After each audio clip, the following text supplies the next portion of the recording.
ಓಂ ಪರಬ್ರಹ್ಮ ಪರಂ ಜ್ಯೋತಿ ಪರಂ ವಿಷ್ಣು ಪರಂ ಶಕ್ತಿ ಪರಮೇಶ್ವರ ಶ್ರೀ ಶ್ರೀ ಶ್ರೀ ಹಿಮಗಿರಿವಾಸ ಈಶ್ವರಾಯ ನಮಃ ಈಶ್ವರಾಯ ನಮಃ ಈಶ್ವರಾಯ ನಮಃ. ಓಂ ಗಂ ಗಣಪತಯೇ ನಮಃ. ಓಂ ಶ್ರೀ ಗುರುಭ್ಯೋ ನಮಃ. ಪರಮೇಶ್ವರ ಸ್ವರೂಪವಾದಂತಹ ಸಭೆಗೆ ನಮಸ್ಕಾರ. ಇಲ್ಲಿಯವರೆಗೂ ನಾವು ಜೀವನದ ಲಕ್ಷ್ಯವೇನು, ಗುರಿ ಏನು ಅಂತ ತಿಳ್ಕೊತಾ ಹೋದ್ವಿ. ಅಂದರೆ ಜೀವನದ ಗುರಿ ಮತ್ತು ಉದ್ದೇಶ ಏನು ಅನ್ನೋದನ್ನ ಸಾಕಷ್ಟು ಚರ್ಚೆ ಮಾಡ್ತಾ ಬಂದ್ವಿ. ಸರಿಯಾದ ಕ್ರಮ ಮತ್ತು ಅಭ್ಯಾಸಗಳನ್ನು ಅಳವಡಿಸ್ಕೊಳ್ಳೋದ್ರಿಂದ ಜೀವನದ ಸಾಮರ್ಥ್ಯವನ್ನು ಹೆಚ್ಚು ಮಾಡಿಕೊಳ್ಳಬಹುದು ಅಂತಾನು ಅರ್ಥ ಮಾಡ್ಕೊಂಡ್ವಿ. ಶ್ರೀಕೃಷ್ಣ ಪರಮಾತ್ಮ ಭಗವದ್ಗೀತೆಯಲ್ಲಿ ಕರ್ಮಯೋಗ ಎನ್ನುವಂತಹ ಒಂದು ಹೊಸ ವಿಧಾನವನ್ನು ನಿರೂಪಿಸಿದ್ದಾನೆ. ಈ ಕರ್ಮಯೋಗ ಮನುಷ್ಯ ತನ್ನ ಕರ್ಮ ಬಂಧನಗಳಿಂದ ಹೇಗೆ ಮುಕ್ತನಾಗಬಹುದು ಅಂತ ತಿಳಿಸ್ಕೊಡುತ್ತೆ. ಕರ್ಮಯೋಗದ ಬಗ್ಗೆ ಟಿಪ್ಪಣಿಗಳನ್ನು ಓದೋದು, ವ್ಯಾಖ್ಯಾನಗಳನ್ನು ಓದೋದ್ರಿಂದ ಏನು ಪ್ರಯೋಜನ ಆಗಲ್ಲ. ಅದು ಹೇಗೆ ಅಂದರೆ, ಒಂದು ನೀರು ತುಂಬಿರುವಂತಹ ಬಾವಿ ಚಿತ್ರ ದಾಹವನ್ನು ಹೇಗೆ ತಲ್ಲಣಿಸೋದಕ್ಕೆ ಸಾಧ್ಯ ಇಲ್ಲವೋ, ತಣಿಸೋದಕ್ಕೆ ಸಾಧ್ಯ ಇಲ್ಲವೋ, ಅದೇ ರೀತಿ ಬರಹಗಳನ್ನು ಓದೋದ್ರಿಂದ ಏನೂ ಪ್ರಯೋಜನ ಇಲ್ಲ. ಪುಸ್ತಕ ಓದೋದು ಒಳ್ಳೆಯ ಅಭ್ಯಾಸನೇ, ಆದರೆ ಕೇವಲ ಪುಸ್ತಕ ಓದಿದ ಮಾತ್ರಕ್ಕೆ ಅದರಲ್ಲಿನ ವಿಷಯದಲ್ಲಿನ ಜ್ಞಾನದ ಅರಿವಿಗೆ ಬರೋದಿಲ್ಲ. ಮತ್ತೆ ಕೆಲವರು ಅದನ್ನು ಅರ್ಥ ಮಾಡಿಕೊಂಡು ಅದನ್ನು ಜೀವನಕ್ಕೆ ಅಳವಡಿಸಿಕೊಳ್ಳೋದು ಇಲ್ಲ. ಆದ್ದರಿಂದ ಸುಮ್ಮನೆ ಓದೋದ್ರಿಂದ ಯಾವುದೇ ಪ್ರಯೋಜನ ಇಲ್ಲ. ಜನ್ಮದ ಲಕ್ಷ್ಯ ಏನು, ಈ ಜೀವನಕ್ಕೆ ಅರ್ಥ ಏನು ಎನ್ನೋ ವಿಷಯಗಳು ತಿಳಿಬೇಕಾದ್ರೆ, ಅದೇ ರೀತಿ ಲೌಕಿಕ ಆನಂದಾನುಭೂತಿಗಳನ್ನು ನಾವು ಶಾಶ್ವತವಾಗಿ ಹೊಂದಬೇಕು ಅಂತ ಬಯಸೋದೇ ಆದರೆ ನಮ್ಮ ಚಿಂತನೆಗಳಲ್ಲಿ, ಆಚರಣೆಗಳಲ್ಲಿ, ನಮ್ಮ ಉಚ್ಛ್ವಾಸ ನಿಶ್ವಾಸದಲ್ಲಿ ಭಗವತ್ ಚಿಂತನೆಯ ಮಿಡಿತಾ ಇರಬೇಕು. ಈ ವಿಧವಾಗಿ ನಮ್ಮ ಮನಸ್ಸನ್ನು ಸಿದ್ಧಪಡಿಸಿಕೊಳ್ಳೋದಕ್ಕೆ ಸಹಕರಿಸುವಂತಹ ಕ್ರಿಯೆನೇ ಕರ್ಮಯೋಗ. ಜ್ಞಾನವನ್ನು ಪಡೆದ ನಂತರ ಅದನ್ನು ಕ್ರಿಯಾತ್ಮಕವಾಗಿ ಹೇಗೆ ಅಭ್ಯಾಸ ಮಾಡಿ ಆಚರಣೆಗೆ ತರಬೇಕನ್ನೋದನ್ನು ಕರ್ಮಯೋಗ ತಿಳಿಸುತ್ತೆ. ಇಲ್ಲಿವರೆಗೂ ನಾವು ಏನೇ ಮಾಡಿದರೂ ರಾಗ ದ್ವೇಷಗಳು ನಮ್ಮ ಮನಸ್ಸಲ್ಲೇ ಇದೆ ಅನ್ನೋದನ್ನು ನಾವು ಅಲ್ಲಗಳೆಯೋಕ್ಕಾಗಲ್ಲ. ಏಕೆ ಅಂದರೆ, ನಾವು ಯಾವುದೇ ಕೆಲಸ ಪ್ರಾರಂಭಿಸಿದರೂ ಅದರಿಂದ ಯಾವುದೋ ಒಂದು ವಿಧದಲ್ಲಿ ಪ್ರತಿಫಲನ ನಿರೀಕ್ಷಿಸ್ತಾನೇ ಇರ್ತೀವಿ. ಇದು ಮನುಷ್ಯರ ಸಹಜವಾದಂತಹ ನೈಜ ಸ್ವಭಾವ. ಈ ರೀತಿಯ ನಿರೀಕ್ಷೆಗಳಿಂದ ನಮಗೆ ಸಂತೋಷವಾಗಲಿ ಅಥವಾ ನಿರಾಶೆಯಾಗಲಿ ಆಗದೆ ಇರಲಾರದು. ಇದು ಕೂಡ ಸಹಜ. ಆದರೆ ಮನುಷ್ಯ ಕರ್ಮಯೋಗವನ್ನು ಅನುಸರಿಸಿ ಅದರ ಪ್ರಕಾರ ಕೆಲಸ ಮಾಡಲು ಪ್ರಾರಂಭಿಸಿದಾಗ ಕರ್ಮಯೋಗದ ಸಿದ್ಧಾಂತಗಳಂತೆ ನಡೆದುಕೊಳ್ಬೇಕು. ಹಾಗಾದರೆ ಕರ್ಮಯೋಗದ ಸಿದ್ಧಾಂತಗಳೇನು? ಕರ್ತವ್ಯವನ್ನು ಮಾಡೋದು ಮುಖ್ಯ, ಅದರ ಫಲವನ್ನು ಕುರಿತು ಯೋಚಿಸಬಾರದು. ಇದೇ ಅದರ ಸಿದ್ಧಾಂತ. ಭಗವಂತನ ಮೇಲೆ ಸಂಪೂರ್ಣವಾದಂಥ ವಿಶ್ವಾಸವಿಟ್ಟು ಆ ಸರ್ವಶಕ್ತನು ದಯಪಾಲಿಸಿರುವಂತಹ ಸಾಮರ್ಥ್ಯದಿಂದ ಏನೇ ಕೆಲಸ ಮಾಡಿದ್ರೂ ಅದರಿಂದ ದೊರೆತಂತಹ ಫಲಕ್ಕೆ ಯಾವುದೇ ರೀತಿಯಿಂದ ವಿಚಲಿತನಾಗದೆ ಸುಖ ದುಃಖಗಳಿಂದ ದೂರ ಇರಬೇಕು. ಏನೇ ಕೆಲಸ ಮಾಡಿದರೂ ರಾಗದ್ವೇಷಗಳಿಂದ ಹೊರಬಂದು ಆಲೋಚಿಸಿ ಯಾವುದೇ ನಿರೀಕ್ಷೆಗಳಿಲ್ಲದೆ ಕೆಲಸ ಮಾಡಬೇಕು. ಈ ವಿಧಾನವನ್ನು ಅನುಸರಿಸಿ ನಾವು ಮಾಡುವಂತಹ ಪ್ರತಿ ಕರ್ಮವು ಧರ್ಮಬದ್ಧವಾಗಿಯೂ ಕೂಡ ಇರುತ್ತೆ. ಸಾಮಾನ್ಯವಾಗಿ ನಾವು ಯಾವುದೇ ಕೆಲಸ ಮಾಡಬೇಕೆಂದುಕೊಂಡ್ರೂ, ಎಂಥದ್ದೇ ಕರ್ಮ ಆಚರಿಸಬೇಕು ಅಂದ್ಕೊಂಡ್ರೂ, ಯಾವುದೋ ಒಂದು ಗುರಿ ಮತ್ತು ಧ್ಯೇಯಗಳೊಂದಿಗೇನೆ ನಾವು ಪ್ರಾರಂಭ ಮಾಡ್ತೀವಿ. ಇದಕ್ಕೆ ಬದಲಾಗಿ ನಾವು ಪ್ರಾರಂಭಿಸಿದಂತಹ ಕೆಲಸವನ್ನು ಶ್ರದ್ಧೆ, ನಿಷ್ಠೆಯಿಂದ, ಯಾವುದೇ ನಿರೀಕ್ಷೆಗಳಿಲ್ಲದೆ ತಾನು ಅಂದುಕೊಂಡ ರೀತಿಯಲ್ಲಿ ಪೂರ್ಣಗೊಳಿಸಬೇಕು ಅನ್ನುವಂತಹ ಮನಸ್ಥಿತಿನಲ್ಲಿ ಪ್ರಾರಂಭ ಮಾಡಬೇಕು. ಆಗಲೇ ಸಂಪೂರ್ಣವಾದಂತಹ ಏಕಾಗ್ರತೆ ಮತ್ತು ಚಿತ್ತಶುದ್ಧಿ ಏರ್ಪಡುತ್ತೆ.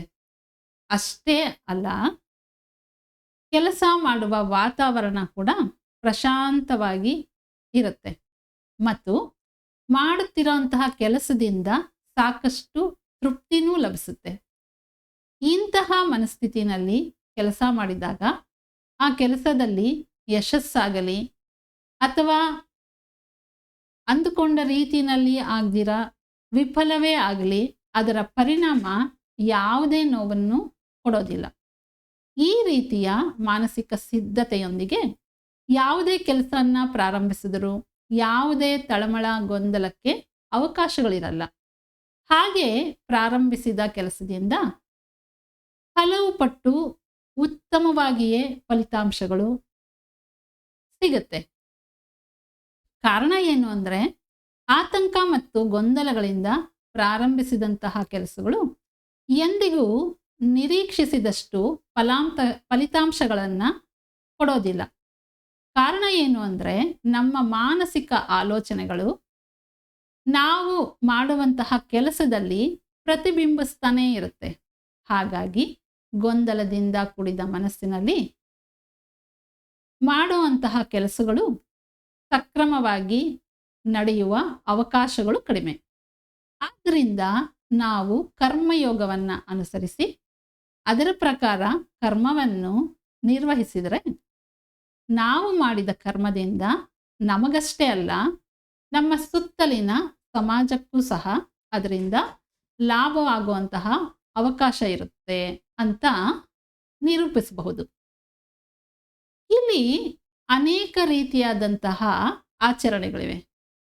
ಹಾಗಾದರೆ ಇಲ್ಲಿ ಯಾರಿಗೆ ಯಾವ ಆಚರಣೆ ಉತ್ತಮ? ಯಾರು ಯಾವುದಕ್ಕೆ ಅರ್ಹರು? ಕರ್ಮಯೋಗ, ಜ್ಞಾನನಿಷ್ಠೆ ಮತ್ತು ಬ್ರಹ್ಮನಿಷ್ಠೆಗಳನ್ನು ವಿವರವಾಗಿ ತಿಳಿದು ಸತ್ಯ ಅನುಷ್ಠಾನ ಮಾಡುವಂತಹ ಮನುಷ್ಯರು ಸಾಂಖ್ಯಯೋಗದ ಮಾರ್ಗದ ಕಡೆ ವಾಲೋದು ಖಚಿತ. ಆದ್ದರಿಂದ ಕರ್ಮಯೋಗ ಸಾಧನೆ ಮಾಡಲು ಬೇಕಾದ ಅರ್ಹತೆಗಳನ್ನು ಏನೇನು ಅಂತ ತಿಳ್ಕೊಳ್ಳೋಣ. ಇದನ್ನ ಆಚಾರ್ಯರು ಈ ರೀತಿ ಪ್ರಸ್ತಾಪ ಮಾಡ್ತಾರೆ.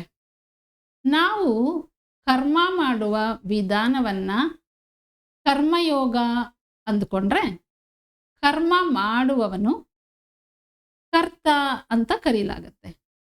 ಇಲ್ಲಿ ಕರ್ತನ ಸ್ವಭಾವ ತುಂಬ ಮುಖ್ಯವಾದಂತಹ ಪಾತ್ರವನ್ನು ವಹಿಸುತ್ತೆ.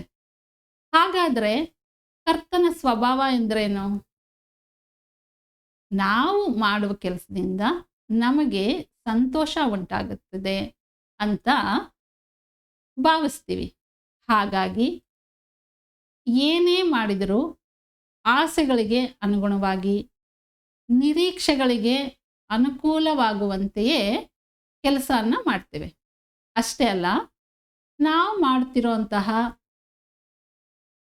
ಕೆಲಸದಿಂದ, ವ್ಯವಹಾರದಿಂದ ತನಗೆ ಐಶ್ವರ್ಯ ಲಭಿಸುತ್ತೆ, ಆ ಸಂಪತ್ತಿನಿಂದ ನನಗೆ ಅಪರಿಮಿತವಾದಂತಹ ಸಂತೋಷ ನನ್ನದಾಗಿ ಮಾಡಿಕೊಳ್ಬಹುದು ಅನ್ನುವಂತಹ ಭ್ರಮೆಯಲ್ಲಿ ಮುಳುಗಿರ್ತೀವಿ. ಆದರೆ ತಾಳ್ಮೆಯಿಂದ ಅರ್ಥ ಮಾಡಿಕೊಳ್ಬೇಕಾಗಿರೋದು ಏನು ಅಂದರೆ, ತಾನು ಅಂದುಕೊಂಡ ಹಾಗೆ ಸಂಪಾದಿಸಿದ ಸಂಪತ್ತು ತನಗೆ ಶಾಶ್ವತವಾದಂತಹ ಸಂತೋಷವನ್ನು ಕೊಡೋದಿಲ್ಲ. ಅಷ್ಟೇ ಅಲ್ಲ, ಯಾವ ವಿಷಯಗಳಿಂದ, ಯಾವ ಬಂಧನಗಳಿಂದ ತಾನು ಈ ಪ್ರಪಂಚದಲ್ಲಿ ಆಸಕ್ತನಾಗಿ ಜೀವಿಸ್ತಾ ಇದ್ದೀನೋ ಆ ಬಂಧನಗಳು, ವಿಷಯಗಳು ನಶಿಸಿ ಹೋಗುತ್ತದೆ. ಅವೆಲ್ಲವೂ ಕೂಡ ನಶ್ವರ ಅಂತ ಅರ್ಥ ಮಾಡಿಕೊಳ್ಳದ ತನಕ ಮಾನವರು ಲೌಕಿಕ ವಿಷಯಗಳಿಗೆ ಜೋತು ಬೀಳೋದಂತೂ ಬಿಡೋದಿಲ್ಲ. ಪ್ರಕೃತಿಯ ನಿಯಮ ಮತ್ತು ಜೀವನ ಸಾರಾಂಶದಂತಹ ಎಷ್ಟೋ ವಿಷಯಗಳನ್ನು ಪರಿಪೂರ್ಣವಾಗಿ ತಿಳಿದುಕೊಂಡರೂ ಕೂಡ ಮನುಷ್ಯನಿಗೆ ಆಧ್ಯಾತ್ಮಿಕ ಚಿಂತನೆ ಮತ್ತು ವೇದಾಂತ ವಿಷಯಗಳ ಜ್ಞಾನದ ಕೊರತೆಯಿಂದ ಲೌಕಿಕ ಬಯಕೆಗಳಿಗೇನೆ ಮನುಷ್ಯ ಅಂಟಿಕೊಂಡಿರ್ತಾನೆ. ವಿಷಯಾಸಕ್ತಿಯಿಂದ ಕಾಲಕ್ಕೆ ತನಗಾಗಿ ಏನಾದರೂ ಒಂದು ಕೆಲಸ ಮಾಡಬೇಕು ಅಂತ ಯೋಚನೆ ಮಾಡ್ತಾ ಇರ್ತಾನೆ. ತನ್ನ ಒಳಿತಿಗಾಗಿ ಏನಾದ್ರೂ ಮಾಡಬೇಕು ಅನ್ನೋ ತುಳಿತದಲ್ಲಿ ಯಾವಾಗಲೂ ಯಾವುದೋ ಒಂದು ದುಡಿಮೆಯಲ್ಲೇನೆ ನಿರತನಾಗಿರ್ತಾನೆ. ಹೀಗೆ ಎಲ್ಲ ತಿಳಿದಿದ್ರೂ ಅದರಿಂದ ಪ್ರಜ್ಞಾಪೂರ್ವಕವಾಗಿ ಹೊರಬರಲು ಸಾಧ್ಯವಾಗದಂತಹ ಜನರು ಕರ್ಮಯೋಗವನ್ನ ಸಾಧಿಸೋದಕ್ಕೆ ಅರ್ಹರು. ಈ ಕ್ಷಣದಿಂದಲಾದರೂ ಅವರು ಕರ್ಮಯೋಗದಲ್ಲಿ ಪ್ರವೇಶಿಸಿ ಅದಕ್ಕನುಗುಣವಾಗಿ ನಡೆದುಕೊಂಡ್ರೆ ಒಳ್ಳೆಯದು. ಇಲ್ಲಿವರೆಗೂ ಒಂದಲ್ಲ ಒಂದು ಗುರಿ, ಒಂದಲ್ಲ ಒಂದು ಕೋರಿಕೆಗಾಗಿ ಕೆಲಸ ಮಾಡ್ತಾ ಇದ್ದಂತಹ ಇವರು ಈ ಕ್ಷಣದಿಂದಲೇ ಯಾವುದೇ ಫಲ ನಿರೀಕ್ಷೆ ಇಲ್ಲದೆ ಕೆಲಸ ಮಾಡಲು ಪ್ರಾರಂಭ ಮಾಡಬೇಕು. ಅಂದರೆ ಒಂದಲ್ಲ ಒಂದು ರೀತಿ ಯಾವಾಗಲೂ ಯಾವುದೋ ಒಂದು ಕರ್ಮದಲ್ಲಿ ನಿರತವಾಗಿರುವಂತಹ ಕರ್ತ ತನ್ನ ಸ್ವಭಾವವನ್ನು ಬದಲಿಸಿಕೊಂಡು ಕರ್ಮವನ್ನು ಆಚರಿಸೋದ್ರಿಂದ ತಾನು ಕರ್ಮಯೋಗಿಯಾಗಿ ಬದಲಾಗಬಹುದು ಅಂತ ಆಚಾರ್ಯರು ಹೇಳ್ತಾ ಇದ್ದಾರೆ. ಇನ್ನೊಂದು ಕಡೆ ಜಗತ್ತನ್ನ ಗಮನಿಸಿದರೆ ಹೀಗೆ ವರ್ತಿಸುವಂಥವರು ಕೂಡ ನಮಗೆ ಕಂಡು ಬರ್ತಾರೆ. ಅದೇನಂದ್ರೆ, ಕೆಲವರು ಆಧ್ಯಾತ್ಮಿಕ ಪ್ರವಚನಗಳನ್ನ ಕೇಳಿ ವೇದಾಂತ ಗ್ರಂಥಗಳನ್ನ ಓದಿ ತಮ್ಮಷ್ಟಕ್ಕೆ ತಾವೇ ಒಂದು ತೀರ್ಮಾನಕ್ಕೆ ಬಂದಿರ್ತಾರೆ. ಅದೇನಂದ್ರೆ, ತಮಗಿರುವಂತಹ ಸಂಪತ್ತು, ಈ ಬಂಧು ಬಾಂಧವರು ಎಲ್ಲವೂ ಕೂಡ ತಾತ್ಕಾಲಿಕ. ಇವು ಕೂಡ ಸುಖ ಸಂತೋಷ ನಶ್ವರ.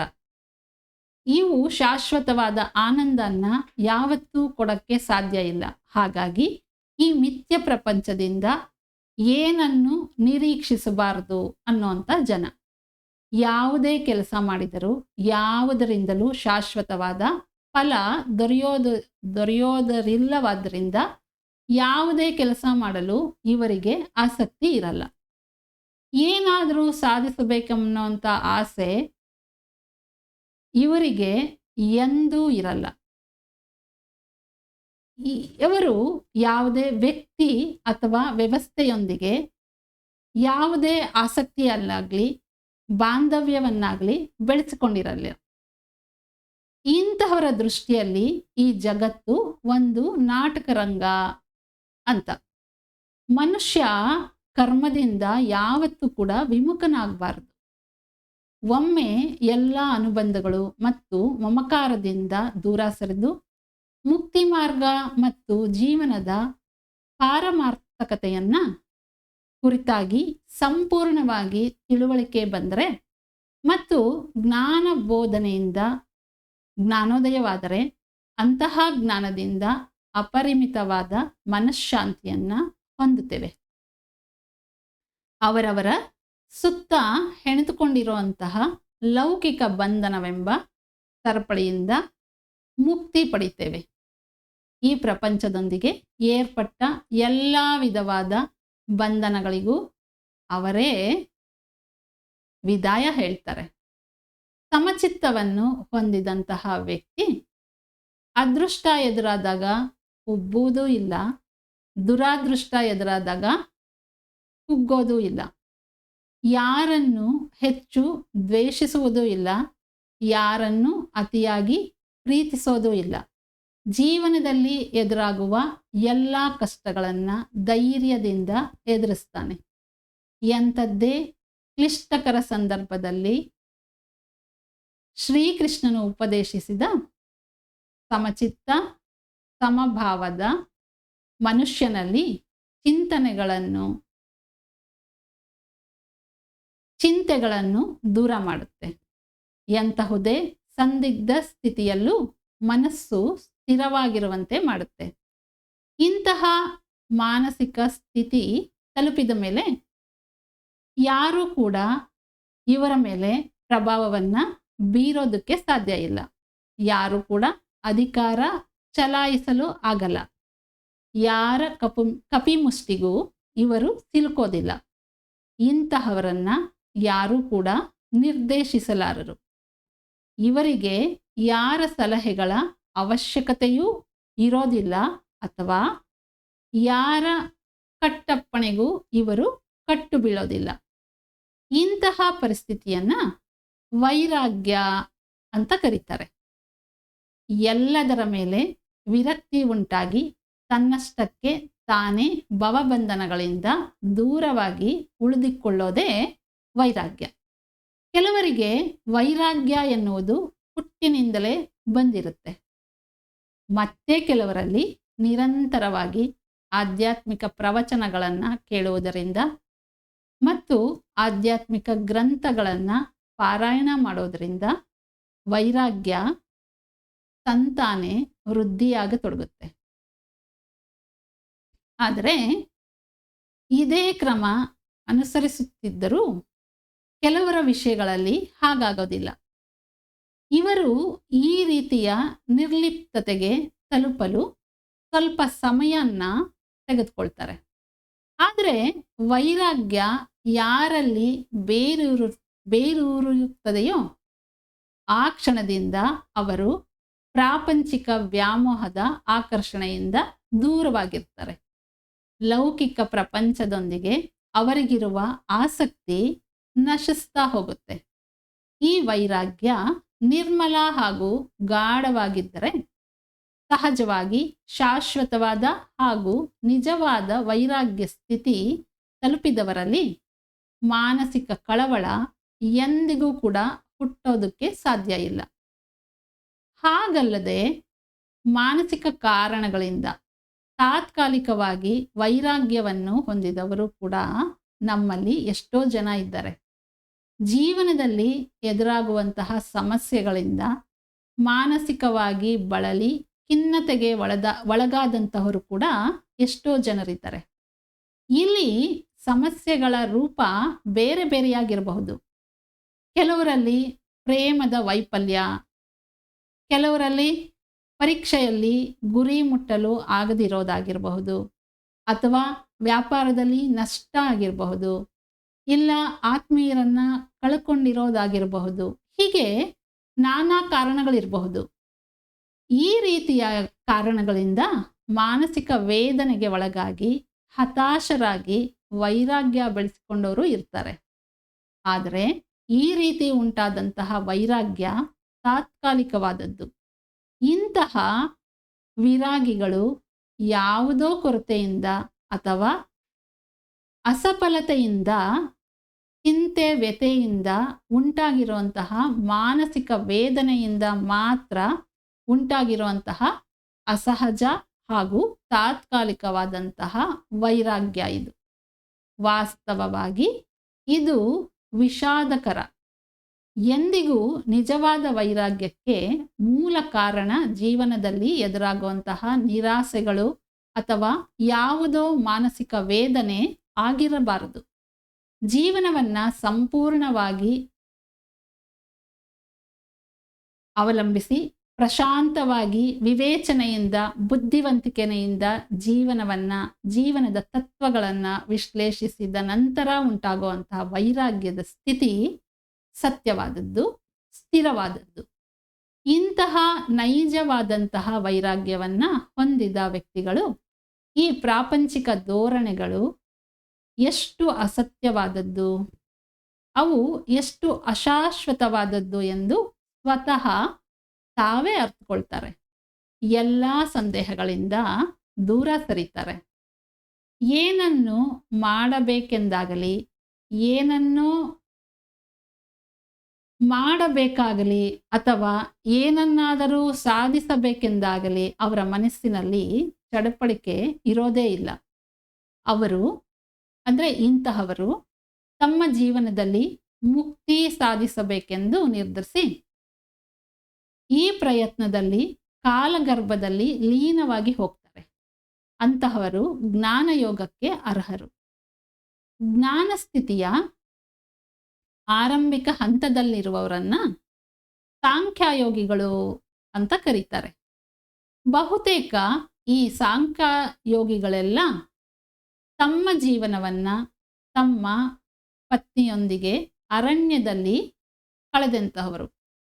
ಇದನ್ನೇ ನಮ್ಮ ಹಿರಿಯರು ಪೂರ್ವಪ್ರಸ್ಥಾಶ್ರಮ ಅಂತ ಕರೆದಿರೋದು. ಸ್ವಇಚ್ಛೆಯಿಂದ ತಮ್ಮ ತಮ್ಮ ಪ್ರಾಪಂಚಿಕ ಕರ್ತವ್ಯಗಳನ್ನು ಸಂಪೂರ್ಣವಾಗಿ ನಿರ್ವಹಿಸಿ ತನ್ನ ಪತ್ನಿಯೊಂದಿಗೆ ತನ್ನ ಜೀವನವನ್ನು ಕಾಡಲ್ಲಿ ಕಳೀತಾರೆ. ಅಲ್ಲಿ ಜ್ಞಾನಕ್ಕಾಗಿ ತಪಸ್ಸನ್ನು ಪ್ರಾರಂಭಿಸ್ತಾರೆ. ಈ ಕಾರಣದಿಂದಲೇ ವೇದಗಳು, ಉಪನಿಷತ್ತುಗಳು ಮಹರ್ಷಿಗಳ ವಾಸಸ್ಥಾನವಾದಂತಹ ಕಾಡಲ್ಲೇ ರೂಪುಗೊಂಡಿರೋದು. ಈ ಪ್ರಪಂಚದಲ್ಲಿ ಕರ್ಮಯೋಗಿಗಳಾಗಿ ಬದುಕುತ್ತಾ ಭಗವತ್ ತತ್ವವನ್ನು ಅರ್ಥ ಮಾಡಿಕೊಂಡು ಜ್ಞಾನ ಸಿದ್ಧಿಯನ್ನು ಸಾಧಿಸಿ ಸರ್ವಶಕ್ತಿಗಳನ್ನು ಗ್ರಹಿಸಬಲ್ಲವರೇ ಹೆಚ್ಚು. ಅಂತಹವರಲ್ಲಿ ಜನಕರು ಪ್ರಮುಖರು. ಜನಕ ಮಹಾರಾಜರು ತತ್ವಜ್ಞಾನವನ್ನು ಅರಿತಂತಹ ಜ್ಞಾನಿ. ಆದರೂ ಅವರು ಕರ್ಮಯೋಗದ ಸಾಧಕರಾಗಿ ಜೀವಿಸುತ್ತಾರೆ. ಸರ್ವತಂತ್ರ ಸ್ವತಂತ್ರವಾದ ಭಗವಂತನ ಮಹಿಮೆಗಳನ್ನು ಅರಿತುಕೊಂಡವರಾಗಿದ್ದರು. ಈ ಕರ್ಮಯೋಗವನ್ನ, ತತ್ವಜ್ಞಾನವನ್ನು ಮಾನವ ಕುಲಕ್ಕೆ ಮೊಟ್ಟ ಮೊದಲು ಬೋಧಿಸಿದ್ದು ಶ್ರೀಕೃಷ್ಣ ಪರಮಾತ್ಮನೇ. ಮನುಷ್ಯ ಮಾತ್ರರಿಗೆ ಜೀವನ ತತ್ವ ಅರ್ಥವಾಗುವ ರೀತಿ ವಿವರವಾಗಿ ಮತ್ತು ಸರಳವಾಗಿ ತಿಳಿಸಿಕೊಟ್ಟಂತಹ ಕೀರ್ತಿ ಶ್ರೀಕೃಷ್ಣನಿಗೆ ಸಲ್ಲಬೇಕು. ಶ್ರೀಕೃಷ್ಣನು ಏನೆಂದು ಹೇಳಿದ್ದಾನೆಂದರೆ, ಕರ್ಮಯೋಗಿಗಳು ಕೂಡ ಹಂತ ಹಂತವಾಗಿ ಸಾಂಖ್ಯಯೋಗಿಗಳು ಸಾಧಿಸಿದ ಉನ್ನತ ಸ್ಥಿತಿಯನ್ನು ಪಡೆದುಕೊಳ್ಳಬಹುದು. ಲೌಕಿಕ ಬಂಧನಗಳು ಮತ್ತು ಅನುಬಂಧಗಳಿಂದ ದೂರವಿರುವುದರಿಂದ ಸಾಂಖ್ಯಯೋಗಿಗಳು ತಮ್ಮ ಗುರಿಯನ್ನು ಶೀಘ್ರವಾಗಿ ಮತ್ತು ನೇರವಾಗಿ ತಲುಪಬಲ್ಲರು. ಕರ್ಮಯೋಗಿಗಳಿಗೆ ತಮ್ಮ ಗುರಿಯನ್ನು ತಲುಪೋದರಲ್ಲಿ ಸ್ವಲ್ಪ ವಿಳಂಬ ಆಗೋದಂತೂ ನಿಶ್ಚಿತ. ಈ ವಿಳಂಬಕ್ಕೆ ಕಾರಣ ಏನು ಅಂತ ನೋಡೋದಾದ್ರೆ, ಗುರಿಯನ್ನು ಮುಟ್ಟೋದರಲ್ಲಿ ಅನುಸರಿಸುವಂತಹ ಮಾರ್ಗದಲ್ಲಿರುವಂತಹ ವ್ಯತ್ಯಾಸಗಳಷ್ಟೇ. ಸಾಂಖ್ಯಯೋಗಿಗಳು ಮಾಡುವುದೆಲ್ಲವೂ ಜ್ಞಾನ ಸಿದ್ಧಿಗಾಗಿ. ಅದಕ್ಕೆ ಸಂಬಂಧಿಸಿದ ಜಪ, ತಪ, ಹೋಮ, ಹವನ ಬಿಟ್ಟು ಬೇರೆ ಯಾವ ಕೆಲಸದಲ್ಲೂ ಅವರು ತೊಡಗಿಸ್ಕೊಳ್ಳೋದಿಲ್ಲ. ಅವರು ತಮ್ಮೆಲ್ಲ ಕೆಲಸಗಳನ್ನು ಪಕ್ಕಕ್ಕಿಟ್ಟು ಸಾಧನೆಗಾಗಿಯೇ ತಮ್ಮ ಸಮಯವನ್ನು ಮುಡುಪಾಗಿಡ್ತಾರೆ. ಆದ್ದರಿಂದಲೇ ಅವರು ಒಂದು ಪಕ್ಷಿ ಒಂದು ಗಿಡದಿಂದ ಮತ್ತೊಂದು ಗಿಡಕ್ಕೆ ಸುಲಭವಾಗಿ ಹೇಗೆ ತನ್ನ ರೆಕ್ಕೆಗಳ ಸಹಾಯದಿಂದ ಹಾರಿ ಹೋಗುತ್ತೋ ಅಷ್ಟೇ ಸುಲಭವಾಗಿ ನೇರವಾಗಿ ಸತ್ಯದ ಸ್ಥಿತಿಯನ್ನು ತಲುಪುತ್ತಾರೆ. ಆದರೆ ಕರ್ಮಯೋಗಿಗಳ ವಿಧಾನ ಹೀಗಿರೋದಿಲ್ಲ. ಇವರು ಇನ್ನೂ ಭವಬಂಧನದೊಳಗೆ ಇದ್ದುಕೊಂಡು ಲೌಕಿಕ ಧೋರಣೆಗಳೊಂದಿಗೆ ಸಂಬಂಧವನ್ನು ಇಟ್ಕೊಂಡಿರ್ತಾರೆ. ಆದ್ದರಿಂದ ಇವರು ಮಾಡಬೇಕಾದ ಕರ್ತವ್ಯಗಳಿಂದ ವಿಮುಖರಾಗಿ ದೂರ ಸರಿಯಲ್ಲ. ತಮ್ಮ ಜವಾಬ್ದಾರಿಗಳನ್ನು ನಿರ್ವಹಿಸುತ್ತಲೇ ಜೀವನದ ತತ್ವವೇನೆಂದು ಅರಿತುಕೊಂಡ್ರೂ ಪ್ರಾಪಂಚಿಕ ಸೆಳೆತ ಮತ್ತು ಬಂಧನಗಳನ್ನು ತಳ್ಳಿ ಹಾಕಕ್ಕೆ ಆಗದೆ ಕರ್ಮಯೋಗವನ್ನು ಆಶ್ರಯಿಸ್ತಾರೆ, ಆಚರಿಸ್ತಾ ಇರ್ತಾರೆ. ಇದು ಕೂಡ ಉತ್ತಮವಾದಂತಹ ಮಾರ್ಗವೇ. ನಿಧಾನವಾದರೂ ಕೂಡ ಕರ್ಮಯೋಗಿಗಳು ಕೂಡ ಸರ್ವೋತ್ಕೃಷ್ಟವಾದಂತಹ ಪರಮಶಕ್ತಿಯನ್ನು ಅರಿತುಕೊಳ್ತಾರೆ. ಇವರಿಂದ ಹಾಗೂ ಇದರಿಂದ ನಮಗೆ ಸ್ಪಷ್ಟವಾಗಿ ತಿಳಿಯುವ ವಿಷಯ ಏನು ಅಂದರೆ, ಸಾಂಖ್ಯಯೋಗಿಗಳು ಮತ್ತು ಜ್ಞಾನಯೋಗಿಗಳು ಸಂಪೂರ್ಣವಾಗಿ ವೇದಾಂತಿಗಳಾಗಿ ವೈರಾಗಿಗಳಾಗಿ ಇರ್ತಾರೆ. ಆದರೆ ಕರ್ಮಯೋಗಿಗಳಲ್ಲಿ ವೇದಾಂತ ಮತ್ತು ವಿಷಯಾಸಕ್ತಿ ಎರಡೂ ಸಮವಾಗಿರೋದ್ರಿಂದ ಇವರು ಸಂಪೂರ್ಣ ವೇದಾಂತಿಗಳಾಗಲಾರರು. ಯಾವುದೇನೇ ಆಗಲಿ, ಸರ್ವೋತ್ತಮ ಶಕ್ತಿಯನ್ನು ಗುರುತಿಸಲು ಬೇಕಾದ ಜ್ಞಾನವನ್ನು ಹೊಂದಲು ಅನುಸರಿಸುವ ಮಾರ್ಗ ಏನೇ ಆದರೂ, ಅನುಸರಿಸುವಂತಹ ವಿಧಾನ ಯಾವುದೇ ಆದರೂ, ಅವೆಲ್ಲದರ ಸಾರಾಂಶ ಒಂದೇ. ಅದು ಭಗವಂತನ ಸಾಮೀಪ್ಯ, ಭಗವಂತನ ಸಾನ್ನಿಧ್ಯ. ಈ ಭಗವಂತನ ಸಾನ್ನಿಧ್ಯಕ್ಕಾಗಿ ಕೆಲವರು ಸನ್ಯಾಸತ್ವವನ್ನು ಸ್ವೀಕರಿಸುತ್ತಾರೆ. ಅನೇಕ ಸನ್ಯಾಸಿಗಳನ್ನು ನಾವು ನೋಡ್ತಾನೆ ಇರ್ತೀವಿ. ಅವರು ಸನ್ಯಾಸಿಗಳಾಗೋದಕ್ಕೆ ದೇವರು ಮಾತ್ರ ಕಾರಣ ಆಗಿರಲ್ಲ. ಅದಕ್ಕೆ ಅನೇಕ ರೀತಿಯ ಮಾನಸಿಕ ಖಿನ್ನತೆ, ಆಶಾಭಂಗ, ವಿವಿಧ ಕಾರಣಗಳಿಂದ ದುಃಖಗಳು, ಹೀಗೆ ಅನೇಕ ಕಾರಣಗಳಿರುತ್ತೆ. ಸರ್ವೇ ಸಾಮಾನ್ಯವಾಗಿ ಜೀವನದಲ್ಲಿ ಎದುರಾಗುವಂತಹ ಲೌಕಿಕ ಸಮಸ್ಯೆಗಳಿಂದ ತಪ್ಪಿಸಿಕೊಳ್ಳಲು ಇವರು ಸನ್ಯಾಸಿಗಳಾಗಿರುತ್ತಾರೆ. ಇಂತಹವರು ಧರಿಸಿರುವಂತಹ ಕಾವಿ ವಸ್ತ್ರ ಕೇವಲ ಶರೀರಕ್ಕೆ ಮಾತ್ರ. ಮಾನಸಿಕವಾಗಿ ಇವರಲ್ಲಿ ಯಾವುದೇ ಲೌಕಿಕ ಅಭಿರುಚಿಗಳು ತೊಲಗಿರೋದಿಲ್ಲ. ಇವರು ಮೇಲ್ನೋಟಕ್ಕೆ ಆಸೆಗಳು, ಬಯಕೆಗಳು, ಅನುಬಂಧಗಳೆಂಬ ಸಂಕೋಲೆಯಿಂದ ಮುಕ್ತರಾಗಿರೋ ಹಾಗೆ ಕಂಡರೂ ಕೂಡ ಆಂತರಿಕವಾಗಿ ಅವುಗಳ ಬಗ್ಗೆ ವೈರಾಗ್ಯ ಇವರಲ್ಲಿ ಇರೋದಿಲ್ಲ. ಇಂತಹ ಕಪಟ ಸನ್ಯಾಸಿಗಳನ್ನು ಸಾಂಖ್ಯಯೋಗಿಗಳು ಅಂತ ಆಗಲಿ, ಅಥವಾ ಕರ್ಮಯೋಗಿಗಳು ಅಂತ ಆಗಲಿ, ಇಲ್ಲವೇ ಜ್ಞಾನಯೋಗಿಗಳು ಅಂತ ಆಗಲಿ, ಅಥವಾ ಇನ್ಯಾವುದೋ ಯೋಗಿ ಅಂತ ಆಗಲಿ ಕರೆಯೋದಕ್ಕೆ ಸಾಧ್ಯ ಇಲ್ಲ. ಮನುಷ್ಯರಲ್ಲಿ ಇನ್ನೂ ಒಂದು ಬೇರೆ ರೀತಿಯ ಸ್ವಭಾವದವರು ಇರ್ತಾರೆ. ಅವರು ಎಲ್ಲರ ರೀತಿಯಲ್ಲಿ ಈ ಪ್ರಪಂಚದಲ್ಲಿ ಜೀವಿಸ್ತಾ ಇರ್ತಾರೆ. ಇವರು ಉದ್ಯೋಗ, ಸಂಸಾರದ ಕರ್ತವ್ಯಗಳು ಎಲ್ಲವನ್ನು ನಿರ್ವಹಿಸ್ತಾನೆ ಇರ್ತಾರೆ. ಆದರೆ ಮಾನಸಿಕವಾಗಿ ಲೌಕಿಕ ಜೀವನದ ಪ್ರಭಾವದಿಂದ ದೂರವಾಗಿರ್ತಾರೆ.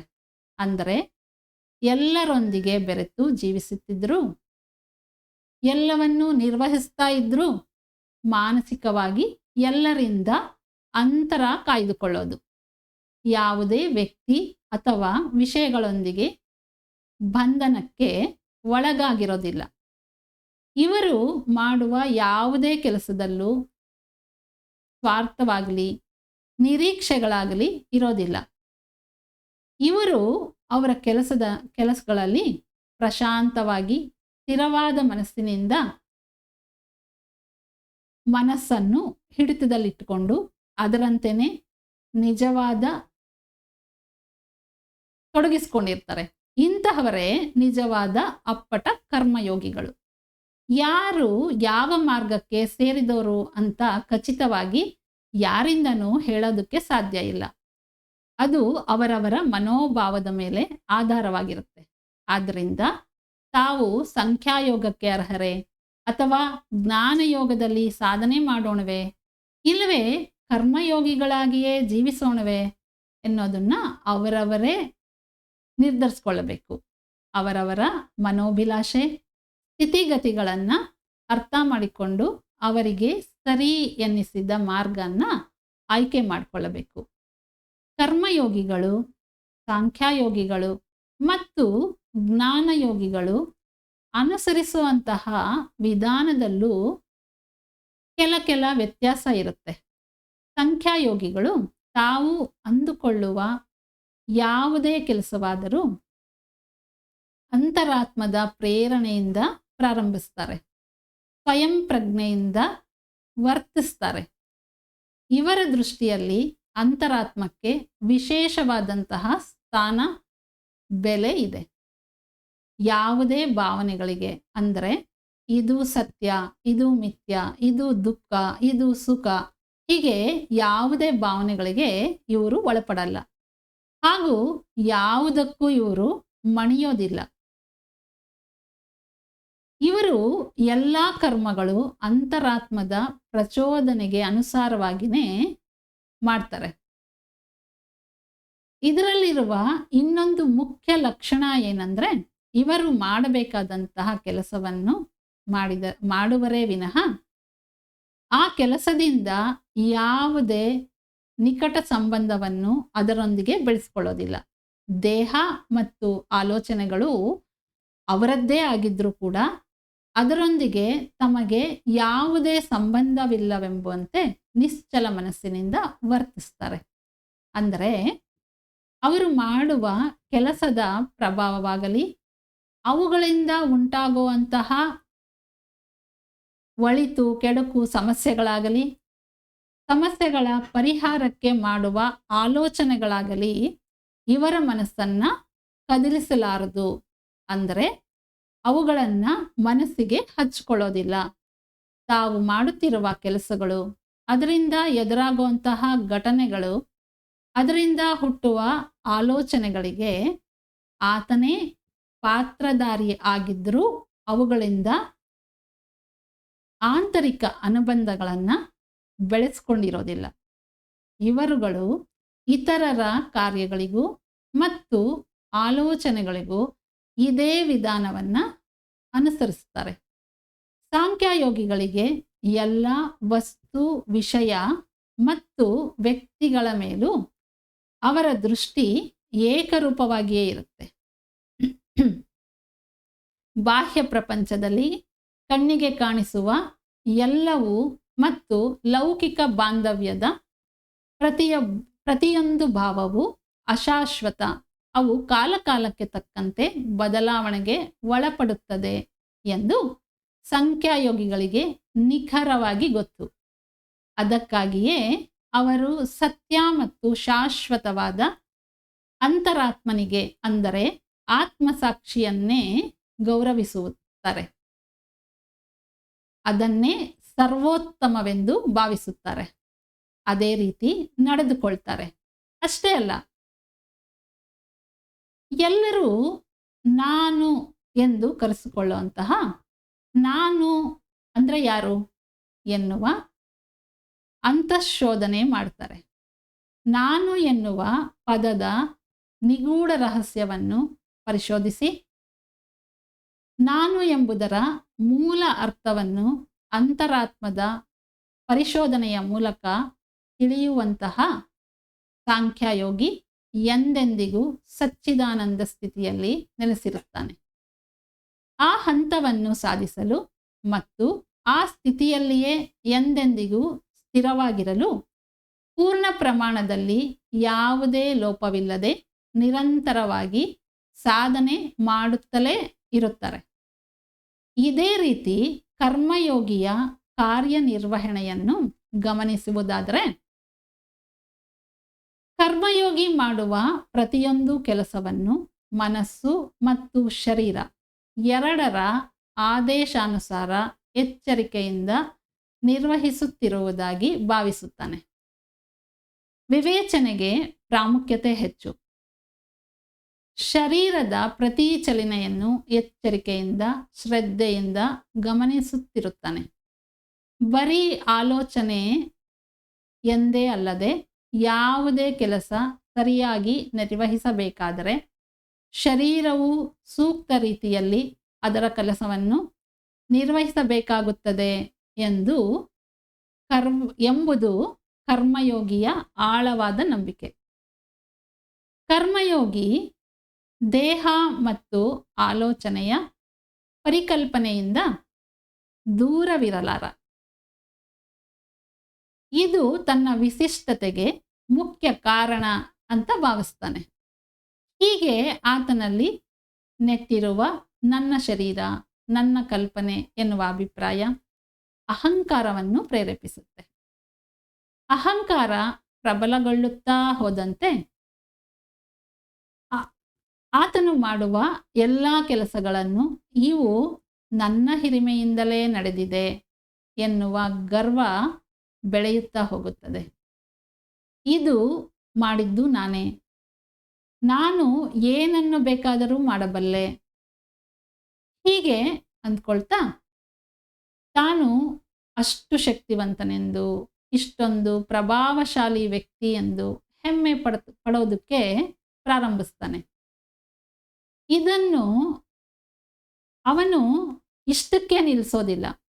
ಯಾವುದೇ ಕೆಲಸ ಮಾಡಿದ್ರೂ ಅದಕ್ಕೆ ಪ್ರತಿಫಲವನ್ನು ಅಪೇಕ್ಷಿಸ್ತಾ, ಅದು ಅಂದರೆ ಬಂದಂತಹ ಫಲ ತಾನು ಬಯಸಿದಂತೆ ನಡೆದರೆ ಸಂತೋಷ ಹಿಗ್ಗೋದು, ಹಾಗೆ ನಡೆದೇ ಹೋದರೆ ದುಃಖ ಪಡುತ್ತಾ ಇರೋದು, ಸಂತೋಷ ಬಂದಾಗ ಉತ್ಸಾಹದಿಂದಲೂ ದುಃಖವಾದಾಗ ನಿರುತ್ಸಾಹ ಹೊಂದಿ ಪೇಚಾಡುತ್ತಾ, ಹೀಗೆ ಸುಖ ದುಃಖಗಳ ಚಕ್ರದಲ್ಲಿ ಸಿಲುಕಿ ಹಾಕಿಕೊಳ್ತಾನೆ.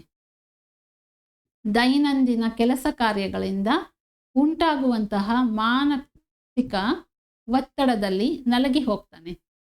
ಇಂತಹವರಿಗಾಗಿಯೇ ಶ್ರೀಕೃಷ್ಣನು ಭಗವದ್ಗೀತೆಯಲ್ಲಿ ಹೀಗೆ ಹೇಳ್ತಾನೆ,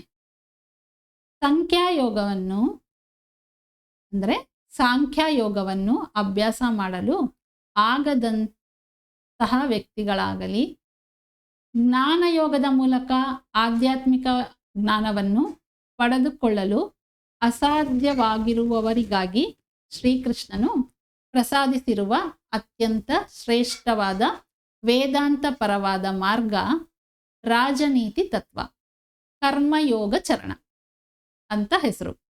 ಈ ಕರ್ಮಯೋಗ ಸಾಧನೆಯು ಮನುಷ್ಯನಲ್ಲಿ ತ್ವರಿತವಾಗಿ ಪರಿವರ್ತನೆಯನ್ನು ಉಂಟು ಮಾಡುತ್ತೆ.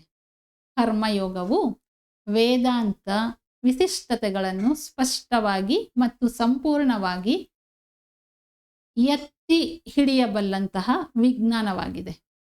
ಇಲ್ಲಿ ಮುಖ್ಯವಾಗಿ ಗಮನಿಸಬೇಕಾದ ವಿಷಯವೇನೆಂದರೆ, ಶ್ರೀಕೃಷ್ಣನು ಅರ್ಜುನನನ್ನು ಕರ್ಮಯೋಗ ಸಾಧನೆ ಮಾಡೆಂದು ಏಕೆ ಆದೇಶಿಸುತ್ತಾನೆ? ಆತನ ಅಂತರಾಳದಲ್ಲಿ ಏನಿದೆ? ಅದರ ಅರ್ಥ ಏನು? ಕರ್ಮಯೋಗ ಮಾಡು ಎಂದು ಆಜ್ಞಾಪಿಸಿದ ಶ್ರೀಕೃಷ್ಣನ ಉದ್ದೇಶವಾದರೂ ಏನು? ಅರ್ಜುನನನ್ನ ಕಾರ್ಯೋನ್ಮುಖವನ್ನಾಗಿ ಮಾಡು ಅಂತ ಮಾಡಿದ್ದೇಕೆ? ಅರ್ಜುನನ ಮೂಲಕ ಒಂದು ನೂತನ ವೈದಿಕ ಪದ್ಧತಿಗೆ ನಾಂದಿ ಹಾಡದ್ನ, ಅಥವಾ ಇನ್ಯಾವುದಾದರೂ ಹೊಸ ವಿಧಾನವನ್ನ ಈ ಅರ್ಜುನನ ಮೂಲಕ ಮಾಡಿ ತೋರಿಸಬೇಕೆಂದು ಬಯಸದ್ನ? ಈ ಮೇಲಿನ ರೀತಿಯ ಅನುಮಾನಗಳು ನಮಗಷ್ಟೇ ಅಲ್ಲ, ಅರ್ಜುನನಲ್ಲಿ ಕೂಡ ಸಂದೇಹ ಉಂಟಾಗುತ್ತೆ. ತನ್ನನ್ನು ತಾನೇ ಹೀಗೆ ಅರ್ಜುನ ಕೂಡ ಪ್ರಶ್ನೆ ಮಾಡ್ಕೊಳ್ತಾನೆ. ಕರ್ಮಯೋಗವೆಂಬ ಹೆಸರಿನಲ್ಲಿ ಭಗವಂತನು ತನ್ನ ಮೂಲಕ ಯಾವುದಾದರೂ ಹೊಸ ವೈದಿಕ ಪದ್ಧತಿಯನ್ನ ನಿರ್ದೇಶಿಸುತ್ತಿದ್ದಾನಾ, ಅಥವಾ ಇನ್ನೊಂದು ಧಾರ್ಮಿಕ ಪದ್ಧತಿಯನ್ನು ಅನುಸರಿಸಬೇಕೆಂದು ಹೇಳುತ್ತಿದ್ದಾನಾ? ಇವೆರಡನ್ನೂ ಹೊರತುಪಡಿಸಿ ಹೊಸ ಪದ್ಧತಿಯ ಮೂಲಕ ಕರ್ತವ್ಯವನ್ನು ನಿರ್ವಹಿಸು ಎನ್ನುತ್ತಿದ್ದಾನಾ? ಒಂದು ವೇಳೆ ಕೊನೆಯದೇ ನಿಜ ಅಂದುಕೊಂಡ್ರೆ, ಈ ರೀತಿಯ ಹೊಸ ಪದ್ಧತಿಯ ನಿಯಮಾನುಸಾರ ಕರ್ತವ್ಯ ನಿರ್ವಹಿಸಲು ಆತಂಕಗಳು ಉಂಟಾಗುವುದಿಲ್ವೇ? ವಿಘ್ನಗಳು ಬರೋದಿಲ್ವೇ? ಒಂದು ರೀತಿ ಈ ರೀತಿ ಹೊಸ ಪದ್ಧತಿಯನ್ನ ಅನುಸರಿಸುವುದು ತಪ್ಪಾಗುತ್ತಾ? ಹೀಗೆ ಅನೇಕ ಗೊಂದಲದಿಂದ ಅರ್ಜುನ ಭಯಪಡ್ತಾನೆ. ಅಷ್ಟೇ ಅಲ್ಲ, ಶ್ರೀಕೃಷ್ಣನು ಹೇಳಿರುವಂತಹ ಹೊಸ ಪದ್ಧತಿಯನ್ನು ಅಳವಡಿಸಿಕೊಂಡು ಅದರ ಪ್ರಕಾರ ಕರ್ತವ್ಯ ನಿರ್ವಹಿಸಿದರೆ ಅದರಿಂದ ಎದುರಾಗುವಂತಹ ವಿಘ್ನಗಳಿಂದ ಹೊಸ ಕರ್ಮ ಬಂಧನಗಳು ಮತ್ತೆ ಏರ್ಪಟ್ಟು ಅವು ಬಲಿಷ್ಠವಾದ ಕರ್ಮಬಂಧಗಳಾಗಿ ಮಾರ್ಪಾಟಾಗುತ್ತೋ ಏನೋ ಅನ್ನುವಂತಹ ಆತಂಕ ಅರ್ಜುನನಲ್ಲಿ ಮೂಡುತ್ತೆ. ಈ ಸಂದೇಹಗಳಿಗೆ ಮೂಲವಾದ ಅಡೆತಡೆಗಳಿಗೆ ವಿಶೇಷವಾದ ಹೆಸರನ್ನ ನೀಡಿ ಶ್ರೀಕೃಷ್ಣ ವಿವರಿಸ್ತಾನೆ. ಅಭಿಕ್ರಮಣ ಮತ್ತು ಮತ್ತು ಪ್ರತ್ಯಾವಯ ಎಂಬ ಎರಡು ಹೆಸರುಗಳಿಂದ ಉಂಟಾಗುವಂತಹ ಆತಂಕಗಳು ಹೇಗಿರುತ್ತೆ ಅಂತ ಶ್ರೀಕೃಷ್ಣ ಉದಾಹರಣೆ ಸಹಿತ ವಿವರಿಸ್ತಾನೆ. ಒಬ್ಬ ರೈತ ತುಂಬ ಕಷ್ಟಪಟ್ಟು ನೆಲನ ಉಳುಮೆ ಮಾಡಿ ಬೀಜ ಬಿತ್ತನೆ ಮಾಡಿ ಸಕಾಲಕ್ಕೆ ನೀರು ಹಾಯಿಸಿ ಕಳೆ ತೆಗೆದು ಹಗಲು ರಾತ್ರಿ ಸಾಗುವಳಿ ಮಾಡಿ ಕಾವಲು ಕಾಯ್ತಾನೆ. ಒಳ್ಳೆಯ ಬೆಳೆಯನ್ನು ಪಡೆದುಕೊಳ್ಳೋದಕ್ಕೆ ಬೇಕಾಗಿರುವಂತಹ ಎಲ್ಲ ರೀತಿಯ ಕೃಷಿಯನ್ನು ಮಾಡ್ತಾನೆ. ಉತ್ತಮ ಮತ್ತು ಲಾಭದಾಯಕ ಬೆಳೆ ಹೊಂದುತ್ತೇನೆ ಅಂತ ಎದುರು ನೋಡ್ತಾ ಇರ್ತಾನೆ. ಅವನ ಆಸೆ ಈಡೇರುವಂಥ ಸಮಯ ಹತ್ರ ಬರುತ್ತೆ. ಅಂದರೆ ಮೊಳಕೆ ಧಾನ್ಯದ ರೂಪದಲ್ಲಿ ಕೈ ಸೇರುವಂತಹ ದಿನ ಹತ್ತಿರಕ್ಕೆ ಬಂದೇ ಬಿಡುತ್ತೆ. ಇನ್ನೇನು ಕೆಲವೇ ಗಂಟೆಗಳಲ್ಲಿ ಕೊಯ್ಲು ಮಾಡಲು ಎಲ್ಲ ಏರ್ಪಾಟುಗಳನ್ನು ಮಾಡ್ಕೊಳ್ತಾನೆ. ತಾನು ಇಷ್ಟಪಟ್ಟು ದುಡಿಮೆ ಮಾಡಿದಂತಹ ದುಡಿಮೆ ಈಗ ಧಾನ್ಯ ರೂಪದಲ್ಲಿ ತನ್ನ ಸ್ವಂತ ಮಾಡಿಕೊಳ್ಳಬೇಕಾಗಿರುವಂತಹ ಎಲ್ಲ ತಯಾರಿಗಳನ್ನು ತುಂಬ ಉತ್ಸಾಹ ಮತ್ತು ನಿರೀಕ್ಷೆಯಿಂದ ಮಾಡ್ತಾನೆ. ಆದರೆ ಹೀಗೆ ನಡೀತಿರೋವಾಗ ಅನಿರೀಕ್ಷಿತವಾಗಿ ಒಂದು ವಿಪತ್ತು ಎದುರಾಗುತ್ತೆ. ಅದೇನಪ್ಪ ಅಂದರೆ ಅನಿರೀಕ್ಷಿತವಾಗಿ ಒಂದು ಚಂಡಮಾರುತ ಅಪ್ಪಳಿಸುತ್ತೆ. ಬೆಳೆ ಸಂಪೂರ್ಣವಾಗಿ ನಾಶ ಆಗಿ ಹೋಗುತ್ತೆ. ಧಾನ್ಯದ ರೂಪದಲ್ಲಿ ತನ್ನ ಕೈ ಸೇರುತ್ತೆ ಅಂದ್ಕೊಂಡಿದ್ದಂತಹ ಬೆಳೆ ಪ್ರಕೃತಿ ವಿಕೋಪಕ್ಕೆ ಬಲಿಯಾಯ್ತಲ್ಲ ಎನ್ನುವಂತಹ ದುಃಖ ರೈತನ ಪಾಲಾಗುತ್ತೆ. ಎಷ್ಟೋ ನಿರೀಕ್ಷೆಯಿಂದ 4 ತಿಂಗಳ ಕಾಲ ಸಹನೆಯಿಂದ ಕಷ್ಟಪಟ್ಟು ಮಾಡಿದಂತಹ ವ್ಯವಸಾಯ ಚಂಡಮಾರುತದ ಕಾರಣದಿಂದ ಸರ್ವನಾಶ ಆಗಿದೆ. ಈಗ ಆತನ ಕಷ್ಟ ಎಲ್ಲ ನೀರು ಪಾಲಾಗಿದೆ.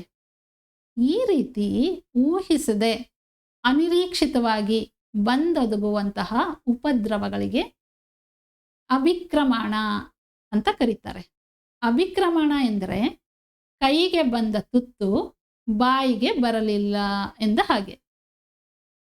ಅಂದರೆ ಶ್ರದ್ಧಾ ಭಕ್ತಿ ನಿಷ್ಠೆಯಿಂದ ಕರ್ತವ್ಯವನ್ನು ನಿರ್ವಹಿಸಿ ಇನ್ನೇನು ಅದರ ಫಲವನ್ನು ಪಡಿಬೇಕು ಅನ್ನೋ ನಿರೀಕ್ಷೆ ಇರೋವಾಗ ಅದು ಸರ್ವನಾಶ ಆಗೋದು. ಇಂತಹ ಇನ್ನೊಂದು ಉದಾಹರಣೆ ಅಂದರೆ ಅಥವಾ ತೊಂದರೆ ಅಂದರೆ ಪ್ರತ್ಯಾವಯ. ಇದಕ್ಕೆ ಉದಾಹರಣೆಯಾಗಿ ಒಂದು ದಂಪತಿಗಳಿದ್ದಾರೆ ಅಂದ್ಕೊಳ್ಳೋಣ. ಅವರಿಗೆ ಒಬ್ಬನೇ ಮಗ. ಅವನ್ನ ಎಷ್ಟೋ ಪ್ರೀತಿ ಪ್ರೇಮ ವಾತ್ಸಲ್ಯದಿಂದ ಬೆಳೆಸಿ ದೊಡ್ಡವನನ್ನಾಗಿ ಮಾಡಿ ವಿದ್ಯಾವಂತನನ್ನಾಗಿ ಮಾಡಿದ್ದಾರೆ. ಅವನು ವಿದ್ಯಾವಂತನಾಗಿ ಬುದ್ಧಿವಂತನಾಗಿ ದೊಡ್ಡ ವ್ಯಕ್ತಿಯಾಗಿ ಬೆಳೆದು ನಮಗೂ ನಮ್ಮ ವಂಶಕ್ಕೂ ಕೀರ್ತಿ ಪ್ರತಿಷ್ಠೆಯನ್ನು ತಂದು ಕೊಡ್ತಾನೆ ಅಂತ ಅವರು ಆಶಿಸ್ತಾ ಇದ್ದಾರೆ. ಆದರೆ ದುರದೃಷ್ಟವಶಾತ್ ಮಗ ಕೆಟ್ಟ ಸ್ನೇಹಕ್ಕೆ ಬಿದ್ದು ದುರಭ್ಯಾಸಗಳ ದಾಸನಾಗ್ತಾನೆ. ಅವನ ನೀಚ ಪ್ರವೃತ್ತಿಯಿಂದ ಸಮಾಜದಲ್ಲಿ ಆ ಕುಟುಂಬಕ್ಕೆ ಅವಮಾನ ಮತ್ತು ಕೆಟ್ಟ ಹೆಸರು ಬರುತ್ತೆ. ಇಂತಹ ತೊಂದರೆಗಳಿಗೆ ಪ್ರತ್ಯಾವಯ ಅಂದರೆ ವ್ಯತಿರಿಕ್ತ ಅಂತ ಕರೀತಾರೆ. ಪ್ರತ್ಯಾವಯ ಅಂದರೆ ನಾವು ಬಯಸಿದ್ದಕ್ಕೆ ತದ್ವಿರುದ್ಧವಾಗಿ ಬರುವಂತಹ ಫಲಿತಾಂಶ ಎಂದು ಅರ್ಥ. ಓಂ ಸಹನಾವವತು ಸಹನೌ ಭುನಕ್ತು ಸಹ ವೀರ್ಯಂ ಕರವಾವಹೈ ತೇಜಸ್ವಿನಾವಧೀತಮಸ್ತು ಮಾ ವಿದ್ವಿಷಾವಹೈ. ಓಂ ಶಾಂತಿ ಶಾಂತಿ ಶಾಂತಿ. ಶ್ರೀ ಗುರು ದತ್ತಾತ್ರೇಯಾರ್ಪಣಮಸ್ತು.